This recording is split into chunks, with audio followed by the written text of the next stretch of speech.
Good afternoon, everyone, and welcome to Beyond the Headlines. It's a Monday, and happy Monday to everybody. Today, we take a closer look at the stories shaping our communities and our future, going past the surface and into the context, the impact, and the conversations that matter. In every episode, we move past what's trending and examine what the headlines truly mean for everyday Filipinos. I'm Mildred Galarpe. And I'm DJ Moises. Today on Beyond the Headlines, the world is facing unprecedented economic shifts and geopolitical tensions that are reshaping global markets, supply chains, and power dynamics. What do these developments mean for the Philippines, and how can we position ourselves amid global uncertainty? To help us make sense of it all, we're joined by Dr. Brian To, a professor of Wharton School and a global business consultant. With his extensive experience in economics, geopolitics, and international business strategy, Dr. To offers a critical perspective on the challenges and opportunities the Philippines is facing in today's rapidly evolving global landscape. Good afternoon, Dr. To. Good afternoon, both. And thank you so much for inviting me to spend time with you here this And it's- afternoon at Sunstar Yes. Studios. And it's always good to have you here on a Monday. Yes, good Slow start. day, huh? Slow No. day. It's a good start. It sets the tone, momentum. the tone for the entire week. Yes. Okay, go ahead, DJ. Sige, so we've actually seen how you've worked as with the leaders and organizations globally. And we are honored because even with this extensive experiences, you decided to also take a more active role in the Philippines and in Cebu. So just for curiosity, no, what drew you to the Philippines and to Cebu? Well, first of all, I'm privileged to be here and to at least make a small, modest contribution during my stay, which has been for over 20 years. I'm very fortunate to be associated with several organizations here and have volunteered to help some of these wonderful organizations, including universities, hospitals, and government agencies. But thank you for the question. Welcome. Follow up to that question will be, who is Brian To? Who is Brian To is a question I ask myself every morning. Who am I and what is my role and purpose in life? It's a question we all should ask ourselves, I think. Yes. Well, aside from being the husband of the governor, Well, besides being the husband of the present governor, I'm just what you might call a contributor. I'm fortunate and blessed to be able to contribute to government and the provincial leadership, but to numerous corporations and government agencies within the Philippines, and have done so for over 20 years. And you've spoken about leadership in a global language, no? So, how do you see leadership being practiced in the Philippines compared to the West? Well, as you may know, my professorship is in strategy and in leadership both.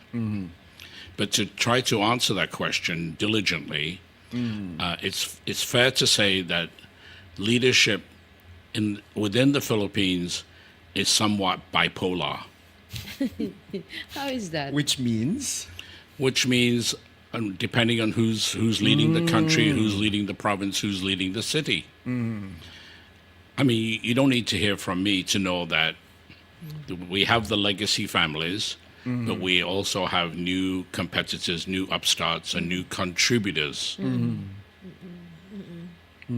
Is it well bipolar? actually, It's- correct me if I'm wrong, but it's also related to, I think it's Maxwell who said that while responsibilities are shared, but ultimately the rise and fall of an organization is strongly influenced by who is leading it. That's particularly true, and we've seen lots of evidence of that within the country, both in the government and in the private sector. Seeing the current leadership in the country and the problems we are facing, in your economic background, where do you think the Philippines is going? Where are we going? Well, that's the $5 million question and the crystal ball question. Where are we headed? And it's difficult to see a clear path recognizing the turmoil that we're experiencing, the division within the country that we are experiencing today. But the Philippines is not to be viewed as an exceptional case. We have the same thing in the United States, we have the same thing in the UK, we have the same thing in Spain, in France, many other countries also. We are, in fact, very divided presently. Yeah. And given the current geopolitical state worldwide and also our domestic political climate, I think the curious question from the general public is the Philippines still sustaining its economic momentum? Well, I think it's fair to say that if you look carefully at the numbers, there's some question marks. But there are always question marks in the analysis of any economic stability situation. But it's also fair to say that our debt has never been so high. We're bordering on probably 17 trillion, and many experts claim that we should be 20 trillion by the end of this year. I mean, that's almost $1 trillion per month. If it's any of it, it's true. I'm not, and I cannot represent PSA, so I don't know. But the numbers are very compelling. And even more sobering for us is the recent withdrawal of the Korean government and its half billion, give or take a few pennies. So the question is, if that becomes a trend, then we really are in challenging. We're facing challenging times. I think the project, I remember this project, the Cebu Port project in Consolacion. This is being funded by a Korean loan. And this has been postponed, not really postponed, but this has been delayed for how many years already? And not just that, the BRD project is another project that has been delayed for so long because of some political bickerings. How does the international community sees this? Well, it continues that there's going to be a loss of confidence in the Philippines, a loss of confidence. I mean, despite the fact that IMF and World Bank can revise their estimates and provide hope, the reality is the FDI is decreasing, and it's moving in the wrong direction, in fact. So we have to rebuild confidence, not only globally, but we need to rebuild confidence domestically within the country. Because actually, if you study carefully the Visayas, Cebu province, nothing is moving. Nothing is moving In terms of investment, in terms of building, in terms of the citizens and the companies here, particularly are frozen presently. And that's typical of when we don't know which way the weather's blowing, which way the economy is moving. That's very typical. So what happens is companies start to look outside the province. They look to our neighbors, where their internal rate of return could, in fact, be higher, where, in fact, the policies that support investment could be more favorable, where there's not so much the presence of corruption, where the ease of doing business is different.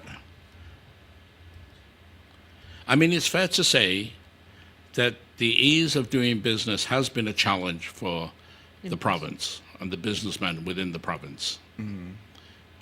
So how do you think the province can turn around this predicament right now, and make Cebu the great province again. It should be and deserves to be, actually. Yes. That's not a political statement, but Yes. it deserves to be. But it all comes back to leadership, not just policy. It comes back to leadership and strategy, these two subjects. We have to consider whether or not the strategies are working well for us, whether or not we have the right strategy. Do we even know what strategy is? In fact, today, there are no schools of strategy in the entire country, with the exception of the one that I'm privileged to work on, which is the one that will be facilitated, hopefully one day, at NDCP. What is this? This is the Defense? War College. The National Defense College of National the Philippines? Defense College of the Philippines. Philippines is the only one that so far has received approval for an advanced master's in strategy, so far, approved by CHED. Okay. And you've mentioned about FDI, and how it's moving to a different direction.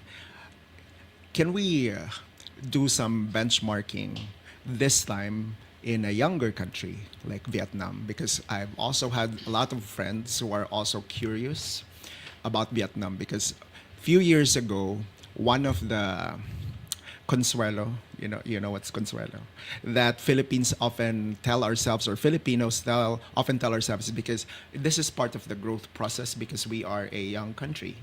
But Vietnam is interesting because it's an even younger country, but they seem to be doing very well.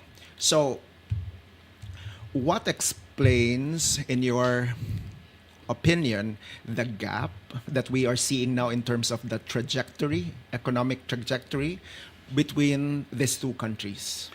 Well, I think it's fair to start with culture. Our culture in the Philippines, if I may say our country, our culture within the Philippines is that we educate to an undergraduate level, and then we encourage our children to go overseas and become OFW. In fact, if you look at the numbers, we probably have to consider 3 to 4 747s leaving every day of new OFWs. That's alarming, because we're actually prostituting the future of the country. We need to develop our talent here. I mean, why do we develop IT workers and they go overseas and become cyber experts, artificial intelligence experts? Why do we always push our children to become healthcare workers? Nurses. Why? There, and maybe you can also comment on this, because aligned to that, there were also observations that countries like India, for example, they export talent, but a lot of them eventually come back to the country and become entrepreneurs, which is unlike the Philippines case, in which we export talent and then they stay there. It's And true. they don't even come back and open their own startups here. So what's your take? Because that might be an area that we can do differently. I think that will go back to strategy. There's no strategy. There is no Yeah. national strategy for that. It's concerning. It's very concerning. Because what would be the motivation for them to return to the Philippines? The only time Filipinos come back to the Philippines is when it's a fiesta, or somebody passed away, unfortunately, or it's a Getting birthday, married. or they get married, or something like that. It's cheaper. Or they retire. Yes, they retire here. But can you imagine the brain drain? That's true. Because my students, for example, in America, are super motivated and super sharp. In fact, my top student in the world is a Filipino. Amazing, absolutely amazing. Followed me at Wharton, followed me at Carnegie Mellon, has followed me through. Filipino. And I'll explain the context later on. But is this a Filipino who grew up in the Philippines, or this is a Filipino who grew up in the U.S.? No, not a Filipino. Filipino, Filipino. grew up in the Grew up in Philippines. the Philippines, And but has performed exceptionally well, global class. But isn't this frustrating? It's I very mean, frustrating. I mean, listening to you, yeah, I know that we're sending OFWs every year, and yet we're very happy that they're sending dollars back, right? And but it's true that we the good engineers are out there. That explains why we have this flood control issue. There are good doctors and good nurses who are out there, but our hospitals have limited Skilled skilled medical professionals. healthcare professionals when we have been educating them so the best in well the world. to be the best in the world, but we're not enjoying their talents. It's true. If you take a look at Southern California, 2 out of 3 nurses are Filipino. Yes, yeah. Frightening. But we actually need nurses in the Philippines. In the Yes. Philippines, correct. But we're putting them on planes and we say send the money back. So it's a difficult challenge because probably, I mean, the experts will disagree with me, but it's okay. I don't mind. 11% of the GDP comes from OFW. Yeah. So we have to count those numbers, and we're dependent on those numbers, to be honest. We're dependent on those numbers. But what choices do we have? And the only choice we have is the way we parent, the way we challenge the culture, and our focus should be on continuing professional education. Because as soon as a child finishes undergraduate, we send them off.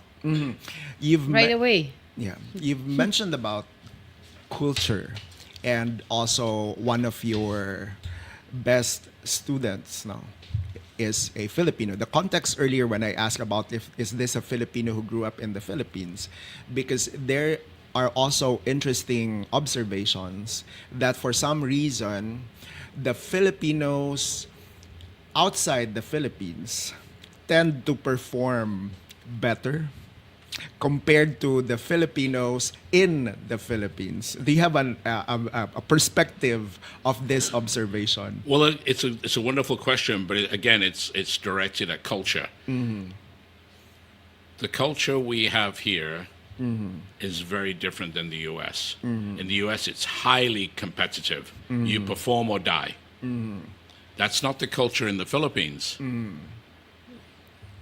And so we've been talking about carrot and the stick, and some people, including myself, would believe that in terms of motivation, the Filipinos generally work with stick rather than carrot. What's your perspective of this one? Well, I mean, it's almost like a human resource question. Yes. We know from our study of human resources Yes. that all employees, all contributors basically need 3 things. They need meaning in their careers, in their lives. They need diversity, and they need variety. And this is the part that we have not mastered in the Philippines. We have not mastered it. Human resources in the Philippines, and I realize what I'm about to say, I will receive lots of hate mail, which is quite okay, because I will challenge that hate mail, because simply human resources here is about timesheets and control, and people are not motivated by timesheets and control. People are motivated by learning. So we must teach, we must educate. That's our duty. So we keep our talents. We must. Yeah. Because what else are we offering them? We can't compete globally for their salary. We cannot. Yes. But if you, yeah, I agree with if there is meaning to your work, whether you're highly paid or not, you stay there. Correct. I think that's the reason why I became a journalist. Because I see meaning in my work, even if it's not. But I see meaning. I see the reason why I'm talking to you now. Thank you for inviting me. But I want to go okay. back. I want to Sige. go back to that, to the strategy. I mean, I said earlier that it is very frustrating to see good talents being enjoyed by other countries. If you are president today, what human resource strategy will you recommend for our young, for the incoming people who are thinking, I will study because I want to be a nurse and go to the States, for them to stay here. The responsibility is not solely belong to the president. It belongs to all of us in positions of leadership. And that responsibility primarily is to bring out the very best in our citizens and our residents and our guests, to bring out the very best every moment, every hour, every month of the year. It is not how do we fleece the country. It is not how you can benefit. The question really is, what can I contribute to the country? What should I bring to the country? How best can I serve? Otherwise, we have no business being in these positions. No business whatsoever. So it's kind of about cultivating that patriotism, Of course, not patriotism, commitment. commitment. Being a citizen of a country can be summed up in one word, and that one word is commitment. And this one is still related to strategy, but a little bit more specific also in the area of declining literacy and learning proficiency, which both local and international bodies have assessed that it's on a declining trend. How will this affect our global competitiveness also? Well, that's a very, very interesting question. It's a very timely question, a very important question. Needless to say, and sad to say, unfortunately, COVID set us 2 years behind overall, 2 years behind. So you have to ask the question, am I okay with my children learning how to be medical surgeons or nurses online? And the answer is no. We're already 2 years behind. We're behind in science. We're behind in English language. We're behind in math. So how to compete when the rest of the world, not the entire world, but many countries, particularly in ASEAN, are highly competitive when it comes to learning. And it's a family value. And it's an organization, and it's a country value. I'm an educator, particularly concerned about education of this country at all levels. That's why I've spoken at high schools, at colleges, at defense, and I continue to teach. This is not self-censorship. This is just being honest, because it's easy to check. I've never taken a penny from my education programs, ever, in the Philippines. Because the Philippines is the one country that deserves to be educated. And there's a need, a crying need for education. Correct. And continued education. And we guested last Friday. She's also into computer studies. And one of the things that keeps a lot of people awake at night, although this is not the usual pageant answer to the question, is really this one, especially with artificial intelligence getting to be more sophisticated. So there's an urgent need for us to develop comprehension, mathematics, science in our graduates so that they can work with AI and not be displaced by it. No? So it's really an urgent matter. No? Yeah, It is. 2 years, yeah, I agree. Because in the 2 years that, COVID has affected us, it's not the students who were answering the modules. It was the parents. And Just to make sure that, the materials get submitted on time. Because, that's the reason why you're sending your kid to school, so they will learn. So how can they learn on their own when it's not explained? I think we're not ready for that kind of teaching. But the we never get to. the other thing also that I saw at least limited visibility during that time is because we worked with remote schools in the mountains. So I agree with you. The parents are helping them, but sometimes we don't also remember that these parents cannot also read.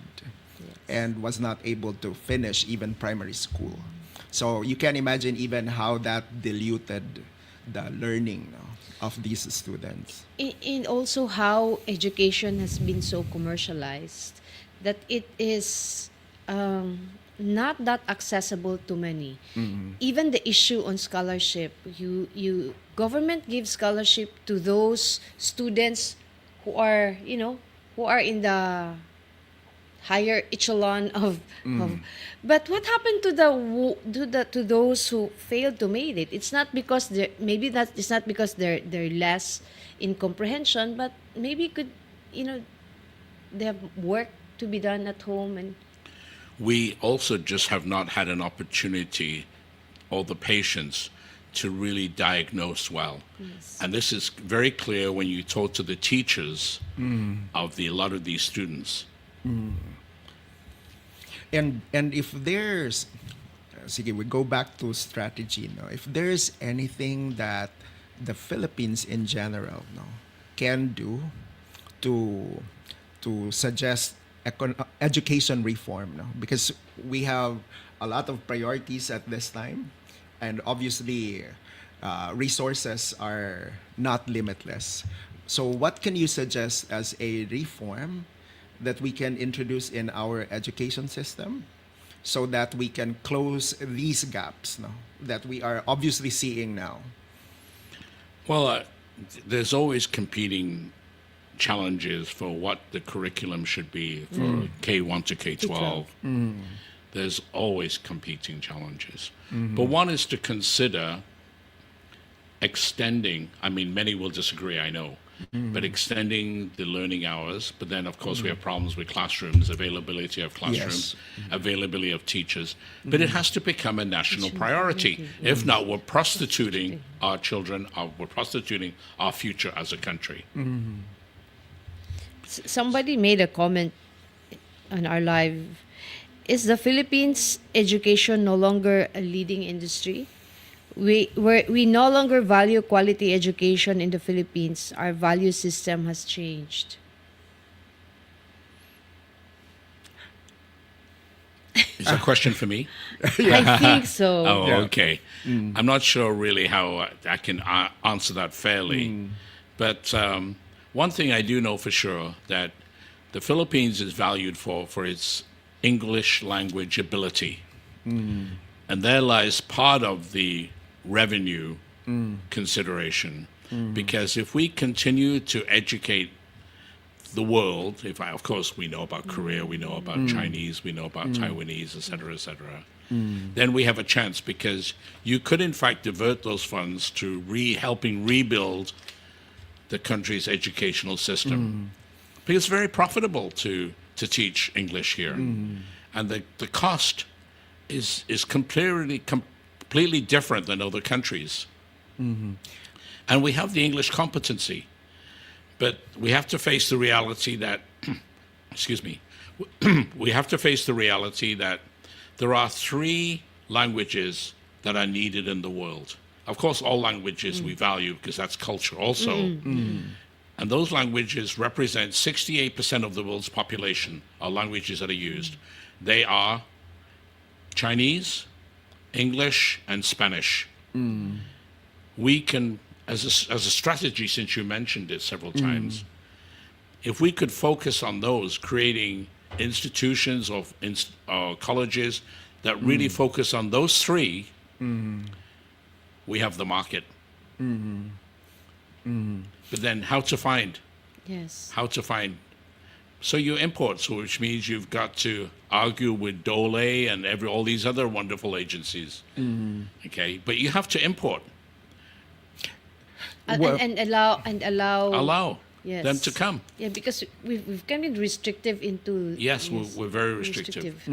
The other thing also, and I'm curious also about your thoughts on this one, because you mentioned about the importance of the English language, Yes, along with Chinese and also Spanish. correct. Specifically for the English language, for a time it was an edge, no, for the Philippines, but it looks like it's declining as well.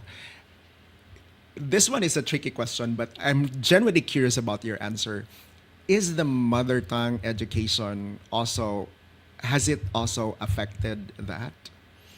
Well, I think if you were to take the time to survey these international schools, there's a high preference to speak English rather than Tagalog, if I may say Filipino.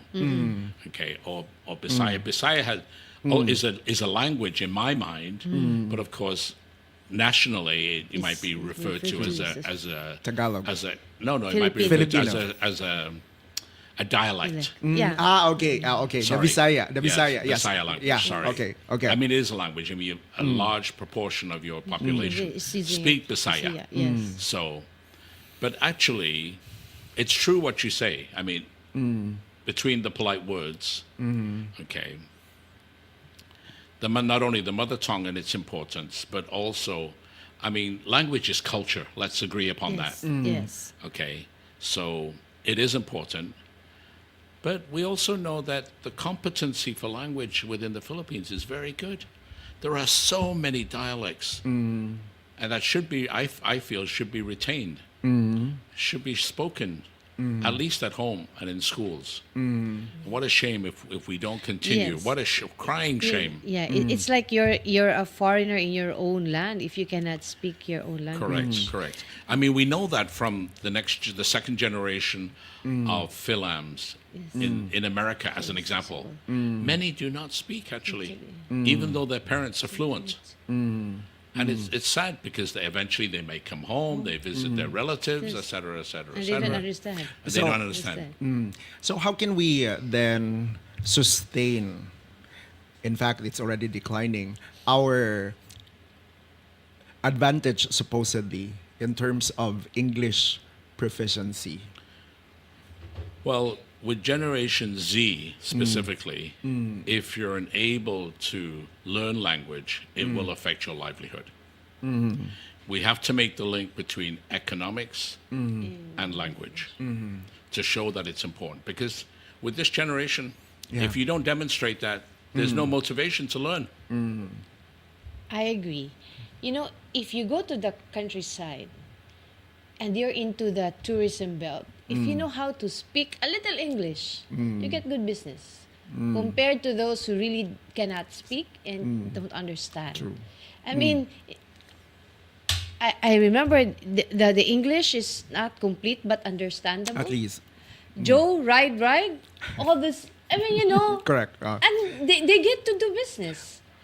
Well, it's actually subject and verb, di ba? If you Yes. can carry with that conversation, it's Yes, and understandable. these people most of them don't even finish grade school but I think it's because of watching movies they get to understand this. But there's this somebody comment, William John Campbell, I I would like to teach English in the Philippines, but I don't know how to go about it. Are there any programs that I could get involved in? We'll ask the Department of Labor soon about this. There's already one interested To teach English. to teach No, English. that's good. In fact, that's wonderful. But I would encourage them to talk to the schools that have ESL, Yes. to talk to the schools that have evening programs where you continue education, YMCA. A lot of these wonderful institutions have English. Okay. This one is, I don't know if you still have English related question, but this one has something to do with leadership qualification, because you've also mentioned the importance of leadership and strategy. And among the popular observations, and I don't have a specific stand on this just yet, but I'm curious about what you think about this. Some people actually say that maybe we need to level up on the requirement of our elected officials, no? Because I think overall the requirement is able to read and write. No? So do you think are these still sufficient for them to effectively serve their constituents if the requirement is as inclusive as able to read and write? Well, the requirements for any senior level position, including all leadership, public service, leadership positions, requires more than the ability to read and write. Simply because The Library of Congress doubles itself every 4 years. So what we used to need to know, we probably don't know, but we should know in order to manage our portfolios fairly. Do you think if our legislators are, there's a requirement, there's an educational requirement? Look, if you apply for a job in a mall, even a bagger, they asked for educational attainment.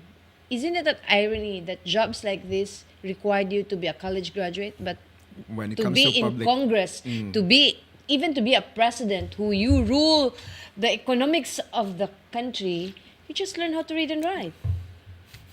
That's true in this country. But do we need leadership from the head or from the heart? We prefer to answer both. Yes. So that you must be qualified, at least the basics academically, but you must also have a heart. I mean, we've seen it before. We've seen leaders in this country who do not have a heart for the people, okay, but might be highly qualified. But we also have evidence to suggest that there are leaders in this country who have qualifications but may not be legitimate because perhaps they've depended on doing business the old-fashioned way. Do we still have a chance? It's concerning. I know. It is, It's concerning. Do we still have a chance? the other thing actually, and I hope I can articulate this well, but this is also how Ateneo would advance the importance of both the heart and the competency, because I would agree for a leader, some people, they would just say it's important that they're competent, but we've also find people who are competent but do not have the heart. And so they lead people the wrong way. There are also people with the heart, but unfortunately, they are not competent to do the job. So they don't also achieve sufficient or effective results. So I think both is really a requirement. And You I have to be think- competent, at the same time you have the heart. And I think most of these people who have the competency and the heart, we exported them. Yeah, That's true, why true, true. Yeah. industries, businesses in other countries are enjoying these qualities, not Yeah, us. people with competence and, And the heart. Our healthcare professionals are actually known for that. Competent with their job, and they put the heart also Yeah. into the job. Anyway, before we go that, I have one question. How important is regional cooperation among Visayas provinces in driving economic growth and resilience? It's fair to say that regionally we need collaboration, not competition. In the absence of leadership, authentic leadership, ultimately what will happen is more hyper competition. Hyper competition can be easily defined as double the growth rate. So if the growth rate is 5%, hyper competition means we need strategies that impress and impose on ourselves 10%. The world is becoming hyper competitive. But we started out our conversation with a question. Who is Brian and what on earth are you doing here?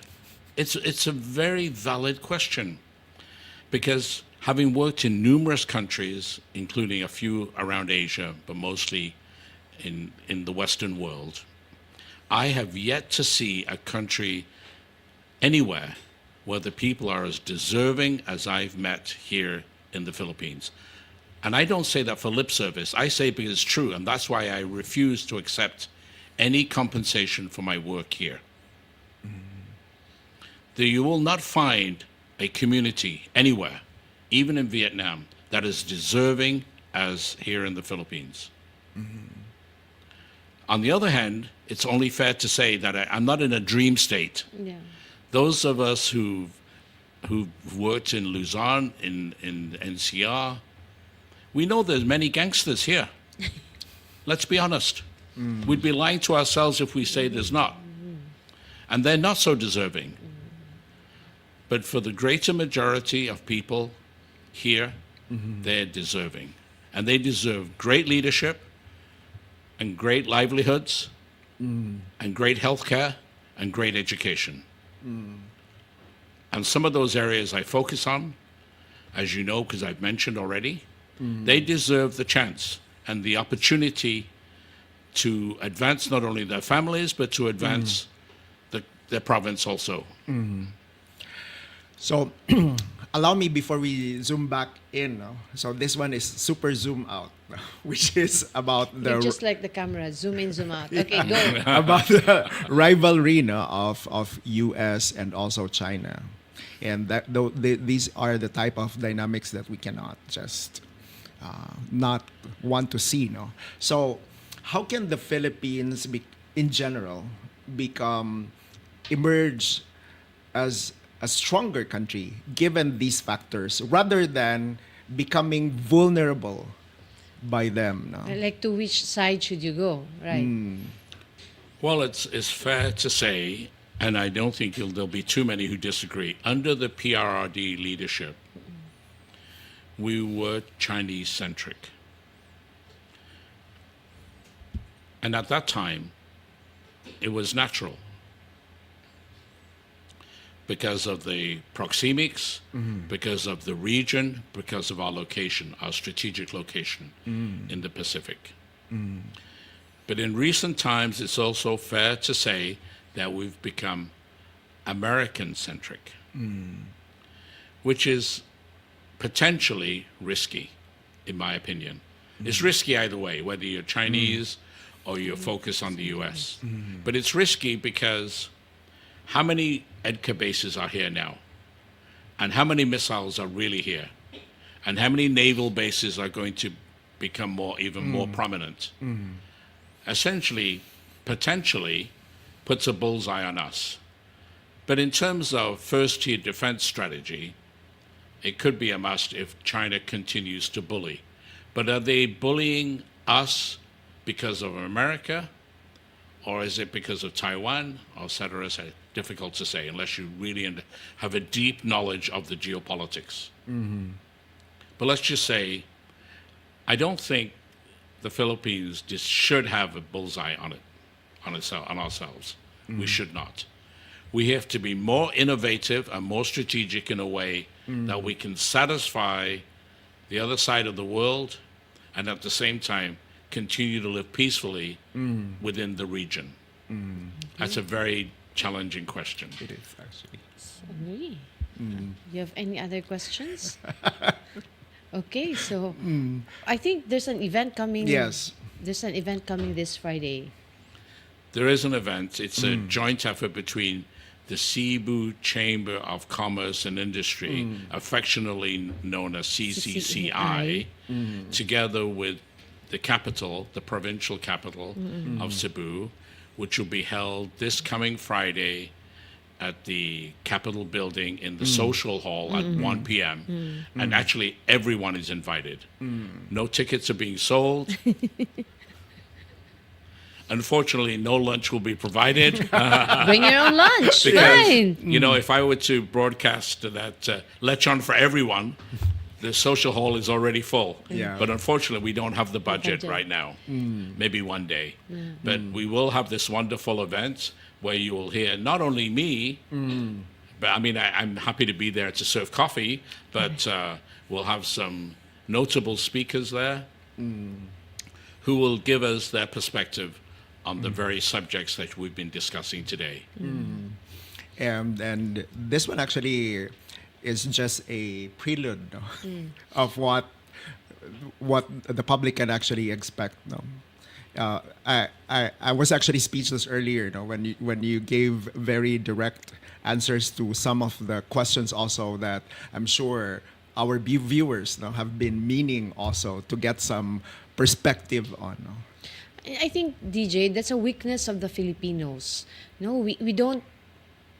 When you ask, is this black or white, or which one, we don't. We just say, I think it's gray, or I think it's. We should take a side. I mean, you know, whether it's either you're good or you're bad. But when you ask something, some people will not they're very That's conscious. why that's why I appreciate the Yeah, bravery to No, go for the go for it. honesty, The honesty. the honesty, Yeah. because I think we our audience needs to hear that that these are alarming times. I think we're not going anywhere, and for Cebu, our beloved Cebu, uh, baka next time when we wake up, like, where are we? Sige. If we keep this kind of attitude, And also the ability to form opinions, no, looking at this side and this side, and then come up with an opinion. Because I think if our I will not say the young, no, but if there's also the tendency to just this and this becomes my opinion without even looking at this one. So I think we have presented correct. Yes. So Yes, good what may be insights. of interest on Friday to some of your listeners, your community, essentially, is I will be discussing where investment opportunities exist and how we should be investing for the future within the Visayas. That may be of interest to your It is. listeners. It is. Sige, so and I think I have a final. If you have a question, pa. I'm Yeah. good. So this one has something to do because you've already invited us also in the upcoming economic forum or Forum. briefing. It's a forum. It's a forum, an economic no? forum. And then you've and thank you very much also for your interest, no, to really help the Philippines and our young generation. So my question actually has something to do with the young Filipinos or young Cebuanos who are watching. Who are like you? Like me, no? What is your message? If not better, what is your challenge to the young generation? Well, it really comes back to our level of confidence and our love of the Visayas. I would encourage all listeners, viewers, is this be This is viewed? live. Okay. To truly believe in the province of Cebu, and to put it in simple English, if I may, Cebu province is Singapore 1991. So if you've done your homework, you'll know. The future is here in Cebu. And this is where we should learn, we should play, practice, and raise our families. But thank you so much for inviting me today. I very much appreciate your company and your questions. Where we enjoy Then this we'll conversation we'll also. see you on Friday then. Yes, Looking definitely, forward, looking definitely, forward. yes. Because I think DJ would be very interested on the business side. Anyway, so thank you, sir. Thank you for Thank you. the insights you're sharing us today. So, Kenneth, ang imong screen di makita. So, that wraps up our edition for Beyond the Headlines. We hope today's conversation helps shed light on the bigger picture behind the story. And once again, we'd like to thank our guest, Dr. Brian To, for helping us connect the dots in ways that matter. I'm Mildred Galarpe. And I'm DJ Moises. Thank you and and good good afternoon.